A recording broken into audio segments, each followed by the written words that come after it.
চাকরি গেলেও মানবিকতার কারণে একজনের চাকরি বাতিল করল না ডিভিশন বেঞ্চ। তিনি ক্যান্সার আক্রান্ত সোমা দাস, বাড়ি বীরভূমের নলহাটিতে।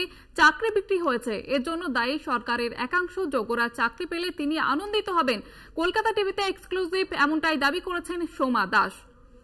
আপনাদের জানিয়ে রাখবো, সোমা দাস ক্যান্সার আক্রান্ত, তার চাকরি বহাল রাখা হয়েছে এবং কলকাতা টিভিতে তিনি এক্সক্লুসিভ দাবি করেছেন যে চাকরি বিক্রি হয়েছে, দায়ী সরকারের একাংশ। যোগ্যরা চাকরি পেলে তিনি আনন্দিত হবেন, এমনটাই দাবি করেছেন তিনি।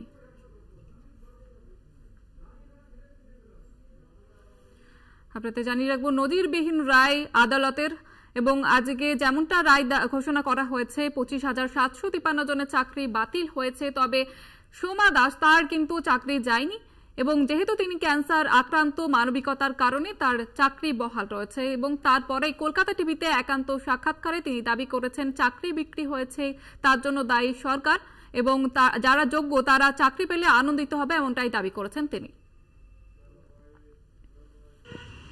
এই বিষয়ে এটা বিচার ব্যবস্থা সম্পূর্ণ নিজস্ব ব্যাপার, তিনি যে বিচার ব্যবস্থা যেটা ভালো মনে করেছে সেটাই বলেছেন।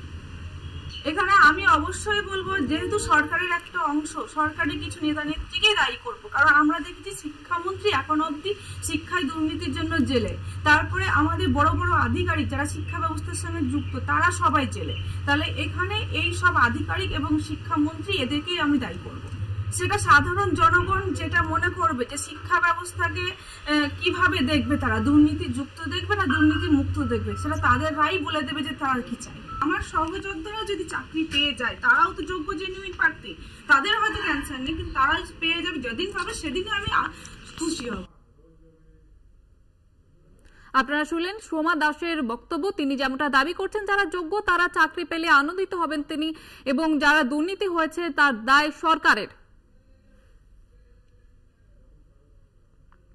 আপনাদের শোনালাম তার বক্তব্য। তিনি যেমনটা দাবি করছেন যারা যোগ্য প্রার্থী, যারা তাদের চাকরি হলে তিনি আনন্দিত হবেন এবং যেমনটা আপনাদের জানাচ্ছিলাম, এবং যারা সরকারের এই দুর্নীতির দায়ী সরকারের, এমনটা মন্তব্য করেছেন তিনি। ক্যান্সার আক্রান্ত সোমা দাসে তার চাকরি বহাল রয়েছে।